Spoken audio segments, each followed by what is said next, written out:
सुभाष मील आज हमारे साथ हैं। सुभाष, पिछली बार हार और जीत का अंतर बहुत कम रहा था। अब की बार क्या देख रहे हैं? क्योंकि चुनाव सर पे हैं और जहां तक मैं पता कर रहा था लोग कह रहे थे कि मेहनत बहुत की आपने। अब की बार अच्छा माहौल है। पिछली बार मेरा पहला चुनाव था और सबसे बड़ा कारण मेरा चुनाव में हारने का ये रहा कि पार्टी के लीडर मेरे साथ नहीं थे और जो वर्तमान विधायक हैं उनका एक लंबा राजनीतिक समय हो गया था और आखिरी चुनाव के नाम पे उन्होंने चुनाव लड़ा तो उससे भी एक सिंपैथी हो गई थी। फिर मेरी बड़ी मीटिंग में मैंने मीटिंग रखी थी और उसमें अंत में नेता भी नहीं आए थे, जिनको चीफ गेस्ट बनाया था नवजोत सिद्धू को, वो नहीं पहुंचे थे। इसका भी एक खराब मैसेज गया। इससे थोड़े मतों से हम लोग चुनाव हार गए। लेकिन अब की बार पूरे 5 साल हमने पूरी फील्ड के अंदर रहकर हमारी पूरी टीम ने जनता की सेवा करने का काम किया, तो मुझे पूरा भरोसा और अच्छा माहौल है कि अब की बार हम चुनाव जीत जाएंगे। सुभाष भाई, यहाँ से निर्दलीय कांग्रेस पार्टी के बागी ने निर्दलीय चुनाव लड़ा और महादेव सिंह खंडेला जी ने, और वो विधायक बने। चुनाव जीतने के बाद में वो फिर से कांग्रेस पार्टी में चले गए। आप सचिन पायलट के करीबी हैं, कितना भरोसा है कि अब की बार पार्टी आपको टिकट देगी या फिर निर्दलीय चुनाव में जाने का मन बना के बैठे हैं आप? देखिए, मुझे पिछले 15 साल से मैंने पार्टी के साथ पूरी निष्ठा के साथ काम किया। मुझे जहाँ भी पार्टी जिम्मेदारी देती है, कहीं भी ऐसा कोई स्टेट नहीं है हिंदुस्तान का जहाँ पे हमारी टीम ने पार्टी के लिए महीने 2-2 महीने तक कैंपेन नहीं किया हो। पार्टी हमको जिम्मेदारी देती है, हम उसको बखूबी निभाते हैं और जहाँ कहीं भी आंदोलन होते हैं, विरोध प्रदर्शन होते हैं, तो वहाँ भी हमारी बहुत महत्वपूर्ण भूमिका होती है। इसलिए पहली बात तो यह है कि मुझे पूरा विश्वास है पार्टी मुझे टिकट देगी। और अब की बार जो हर जगह बड़े लीडर्स के जो स्टेटमेंट आ रहे हैं कि पार्टी विनिंग जो क्राइटेरिया होगा वो विनिबिलिटी का होगा, तो निश्चित रूप से मुझे पूर्ण विश्वास है। हर सर्वे के अंदर मेरा नाम टॉप में है, हर लोगों की जुबान पे मेरा नाम है, तो निश्चित रूप से सर्वे भी मेरा टॉप गया है, तो मुझे टिकट पार्टी देगी। सुभाष भाई, मैं ये पूछ रहा हूँ कि ये सर्वे का आपको कैसे पता लगता है? क्योंकि किसी भी नेता से बात कर रहे हो तो वो यही कहता है कि सर्वे में मेरा नाम टॉप पे गया है। हम लोग बड़ी कोशिश करते हैं कि सर्वे का पता लगे कि ये जाते कहाँ से हैं, और कैसे पता लगता है कि टॉप पे गया है? मैं किसी दूसरे नेता से बात करूंगा, वो भी यही कहेगा कि सर्वे में मेरा नाम टॉप पे गया है। ये पता लगता है जनता से। सर्वे होता है जनता के अंदर, और जनता, मैं पिछला चुनाव भी मैंने लड़ा है। पिछली बार लोगों की जो आवाज़ थी और आज जो आवाज़ है उसमें दिन और रात का अंतर है। पिछली बार लोगों की आवाज़ थी कि ये भाई 5-10 हज़ार वोट आएंगे इसके, और आवाज़ आज की ये है कि आज तू किसी भी सिंबल से चुनाव लड़े लेकिन हम तेरे को चुनाव जिताएंगे। पब्लिक मेरे को आके ये बोल रही है कि अगर पार्टी तेरे को टिकट नहीं देती है तो टिकट हम देंगे। तो निश्चित रूप से सर्वे जनता का होता है, तो जनता का निश्चित रूप से मेरा टॉप पे सर्वे है। आपसे भी मैं कहना चाहूँगा कि आप भी एक रैंडमली जहाँ कहीं भी इधर से अब यहाँ से जाएंगे तो आप 10-5 जगह 20 जगह आप पूछ के जाएं लोगों को, आपको भी इस बात का पता चलेगा कि हाँ वास्तव में लोगों की जुबान पे अब की बार एक ही नाम।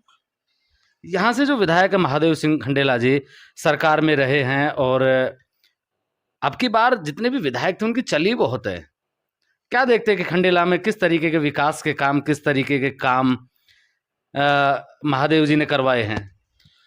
खंडेला के अंदर सबसे बड़ा भ्रष्टाचार हुआ है हर डिपार्टमेंट के अंदर। एक आम आदमी आज एक बिना रुपये दिए किसी डिपार्टमेंट में काम नहीं करा सका 5 साल के अंदर। 5 साल के अंदर बहुत बड़ा भ्रष्टाचार यहाँ पे ये हुआ कि भ्रष्टाचार के कारण से हिंदुस्तान का पहला मामला बता रहा हूँ मैं आपको कि एक वकील जो लोगों को न्याय दिलाता है उसको इस भ्रष्टाचार से लड़ते लड़ते अपनी जान देनी पड़ी। इससे दूसरा उदाहरण भ्रष्टाचार का कोई हो नहीं सकता। आप किसी भी डिपार्टमेंट में चले जाओ, कहीं भी आप देख लो, किसी भी, चाहे कोई भी योजना यहाँ पे रही हो, जल जीवन मिशन हो, चाहे सड़कों में हो, अन्य कोई काम जहाँ पे हुई है, तो आप खुद क्वालिटी पता करेंगे तो आपको पता चलेगा कि यहाँ पे बहुत बड़ा भ्रष्टाचार हुआ है। किसी भी काम में गुणवत्ता नहीं है। लोग, एक आम आदमी किसी भी काम के लिए जब ऑफिस में जाता है, बिना पैसे बिना दलाल के काम नहीं होता है। विधायक ने हर गांव के अंदर, हर पंचायत के अंदर अपने रजिस्टर्ड दलाल पाल रखे हैं और उन दलालों के थ्रू ही किसी का काम होता है, अन्यथा कोई काम नहीं होता है। अगर पूरा गांव ये कह दे कि ये काम होना चाहिए और उस गांव का एक दलाल ये कह दे कि ये नहीं होना चाहिए तो काम नहीं होगा। सुभाष भाई, अजीब विडंबना है, आपकी ही पार्टी के विधायक हैं और आप भी उसी पार्टी के हैं, सरकार आपकी रही है, फिर भी आप ये जो दलाली प्रथा बता रहे, भ्रष्टाचार बता रहे, इनको रोकने के लिए नाकाम कैसे रहे? नहीं, ये तो देखो, ये खुली लूट इसने मचाई है विधायक जी ने। तो ये क्या निर्दलीय विधायक थे, तो सरकार में भी इनका सपोर्ट था, और इसलिए इनको कोई रोकने टोकने वाला तो था नहीं। और इन्होंने मुँह मर्जी मन मर्जी अपना जो भी जितना भ्रष्टाचार हो सका वो भ्रष्टाचार किया। और आपने भी जनता के कपड़े उतरने दिए, ताकि जनता के कपड़े उतरेंगे, परेशान होगी तो अगली बार सुभाष मील याद आएंगे उनको। नहीं, मैं 5 साल जनता के लिए पूरी मजबूती के साथ में खड़ा रहा। जहां भी सरकार और प्रशासन के द्वारा किसी आम आदमी के साथ गलत किया गया, आम आदमी के साथ कहीं अन्याय हुआ, उस अन्याय के विरुद्ध सबसे पहले खड़ा होकर पूरी मजबूती के साथ हमने आवाज़ उठाई और उस अन्याय के विरुद्ध उस लड़ाई को जीता भी है। हमने सरकार होते हुए भी, हमने सरकार के खिलाफ भी 4-5 आंदोलन हमने किए हैं और उनको सफलतापूर्वक अंजाम तक पहुंचाया है, क्योंकि हमारा कमिटमेंट ये है कि हमारे लिए सरकारें और पार्टियां बाद में हैं, जनता हमारे लिए पहले है। सुभाष भाई, जनता तो पहले है, क्योंकि जनता के बीच में ही जाना है, अब वक्त बहुत कम बचा है। तैयारियां किस ढंग से चल रही हैं? तैयारियां लोग कर रहे हैं। अब की बार लोगों में इतना बड़ा उत्साह है, हमने पूरी विधानसभा में पिछले लास्ट 2-2.5 महीने में हमने 10 प्रोग्राम किए, वरिष्ठ नागरिक सम्मान समारोह। पिछली बार हमारी एक हवा बनाई गई थी कि ये तो लड़के लड़के हैं, बड़े बुजुर्ग इनके साथ में नहीं है। और अब की बार जब हमने ये प्रोग्राम पूरे विधानसभा में रखे, 10 प्रोग्राम, आप उनके वीडियोस देखेंगे, आप उनके फोटोज देखेंगे। ये अलग बात है आप नहीं पहुंच सके, यहाँ पे आपका एरिया भी थोड़ा दूर है, लेकिन मैं आपको उनके वीडियोज भी दिखाऊंगा। 10 प्रोग्रामों के अंदर हमने लगभग 35,000 बड़े बुजुर्गों और माताओं बहनों का सम्मान करने का काम किया, और बड़ी संख्या के अंदर लोग उसमें आए आशीर्वाद देने के लिए, और हमें भी मौका मिला कि हमें बड़े बुजुर्गों का और माताओं बहनों का आशीर्वाद मिला। आप जब वीडियो देखेंगे तो पता चलेगा कि शायद ही कहीं कोई ऐसा दूसरा लीडर हो जिसकी संख्या में, इतनी बड़ी संख्या में माताएं बहनें। सबसे बड़ी बात हमारे प्रोग्रामों की ये रही कि माताओं बहनों का बड़ा आशीर्वाद रहा, और हर जगह आप भी जहां अगर घूमेंगे विधानसभा में तो आपको पता चलेगा कि अब की बार खंडेला के अंदर एक बदलाव की क्रांति है। 50 साल के परिवारवाद और वंशवाद के खिलाफ जो एक आमजन आवाज उठा रहा है, जो आमजन एक लड़ाई लड़ रहा है, और आमजन खुद इसकी तैयारी कर रहा है। इसलिए चुनाव की तैयारी मेरे से ज्यादा एक आम आदमी कर रहा है। आम आदमी को ये, मैं जहां भी जाता हूं लोग ये कहते हैं कि अगर अब की बार हम इस बदलाव की आंधी में भी परिवर्तन नहीं कर सके तो फिर हमारे पास दोबारा ये ऐसा मौका आएगा नहीं। तो हर आदमी इसके अंदर भागीदार बनना चाहता है, इस परिवर्तन का साक्षी, इसका गवाह बनना चाहता है। बड़े बुजुर्ग भी जो 70-70, 80-80 साल के बड़े बुजुर्ग हैं, वो भी ये कहते हैं कि हम अब की बार बदलाव देखना चाहते हैं। और यहां तक वो लोग, जनता यहां तक कह रही है कि अगर ये दोनों नेता जो पहले से राज करते हैं पिछले 50 साल से, अगर दोनों एक गाड़ी में बैठ के भी अगर प्रचार करेंगे तो इनकी गाड़ी को पार नहीं करेंगे। भाई सुभाष, तेरी ही गाड़ी को पार करेंगे। हर जगह से एक ही आवाज आ रही है। इसलिए तैयारी अब की बार जनता कर रही है, और आप जहां भी जाएंगे तो लोगों में एक उत्सव का माहौल है। शायद ऐसी एकमात्र विधानसभा जो राजस्थान के अंदर खंडेला ऐसी होगी जहां पे 5 साल तक लगातार चुनावी चर्चा चली है। हर चौपाल में, हर गांव में, हर चाय की थड़ी पर 24 घंटे चुनाव की चर्चा कभी भी यहाँ पे रुकी नहीं है। लोग हर जगह एक ही बात करते हैं कि यार हमें पिछली बार पता नहीं था कि तेरे इतने वोट आ जाएंगे, हमें पिछली बार पता नहीं था कि आप इतनी नजदीक तक पहुंचाओगे, वरना हम पिछली बार ही आपको मौका दे देते। इसलिए मुझे तैयारी की कोई चिंता नहीं है। जनता आगे से चलकर जगह जगह, अभी तक तो टिकटों का बंटवारा नहीं हुआ, अभी तक तो नामांकन नहीं भरे गए, लेकिन इसके बावजूद पिछले 1 महीने से जहां गांव के अंदर ढाणियों में, छोटे छोटे मोहल्लों में लोग रात को 12-12, 1-1 बजे तक मीटिंग करा के और मुझे बुला रहे हैं और सहयोग कर रहे हैं, समर्थन कर रहे हैं और साथ हो रहे हैं। इसलिए मुझे इस बात की चिंता नहीं है, क्योंकि अब की बार जनता ही यहां की चुनाव की तैयारी कर रही है। अभी तो यहाँ से निर्दलीय और कांग्रेस के मान लेते हैं, क्योंकि कांग्रेस में शामिल हो गए थे, पहले कांग्रेस पार्टी के थे। इनसे पहले बंसीलाल जी थे, जो 2 बार से यहाँ विधायक भी रहे और मंत्री भी रहे। उन पे आप खामोशी ओढ़ लेते हैं उनके बारे में कुछ भी कहने से? नहीं, खामोशी जनता ने ओढ़ रखी है उनके बारे में। जनता का बेसिकली ये मानना है कि वो कहीं भी यहाँ पे दिखाई नहीं दे रहे हैं, कहीं उन्होंने विपक्ष की भूमिका नहीं निभा पाए। उन लोगों को बेसिकली क्या है कि ये जो 2 परिवार है, इनको सिर्फ और सिर्फ अपने परिवार की चिंता है, सिर्फ अपने परिवार के भविष्य की चिंता है। और ये दोनों केवल इसी जुगाड़ में है कि कैसे भी करके हम अगली पीढ़ी को अपनी सत्ता को हस्तांतरित करें। लेकिन जनता आपकी बार बड़ी बारीकी से देख रही है। इन 5 सालों के अंदर शुरू में चुनाव के तुरंत बाद में, विधानसभा चुनाव के तुरंत बाद में ऐसी परिस्थितियां आई जो कभी हमने और आपने कभी सुनी नहीं। कोरोना जैसी महामारी जिसमें सब लोग घरों में बंद हो गए थे, छोटे छोटे जो रोजगार के धंधे थे वो लोगों के बंद हो गए थे, और उस समय पे जरूरत थी लोगों को कि जो जरूरतमंद परिवार थे या जो जरूरतमंद व्यक्ति थे कि उनकी मदद हो। वो बड़ी अपेक्षा की नजरों से जनप्रतिनिधियों की तरफ देख रहे थे।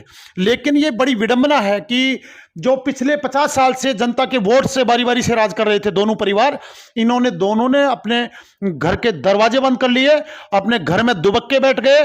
कहीं भी आप कोई भी व्यक्ति पूरे विधानसभा में, मैं आपको भी कहता हूं, एक व्यक्ति अगर आपको ये मिल जाए कि कोरोना में एक भी गरीब आदमी का आंसू इन दोनों नेताओं ने पहुंचा हो, तो मैं राजनीति छोड़ सकता हूं। लेकिन हमने और हमारी पूरी टीम ने बड़ी मजबूती के साथ एक रोड मैप बना के हमने कहीं से भी व्यवस्था की।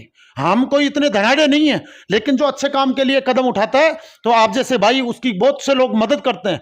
हमने पूरा एक रोड मैप बना के पूरी विधानसभा के अंदर, चाहे जरूरतमंद व्यक्तियों को राशन सामग्री देने की बात हो, चाहे दवाइयां वितरित करने की बात हो, चाहे कोरोना की दूसरी लहर के अंदर जो ऑक्सीजन की बहुत कमी, हर जो ज्यादातर रोगी ऑक्सीजन की कमी के जो दिखाई दे रहे थे, ऑक्सीजन सिलेंडर निःशुल्क देने की बात की गई हो। हमने घर घर जाकर लोगों की मदद करने का काम किया।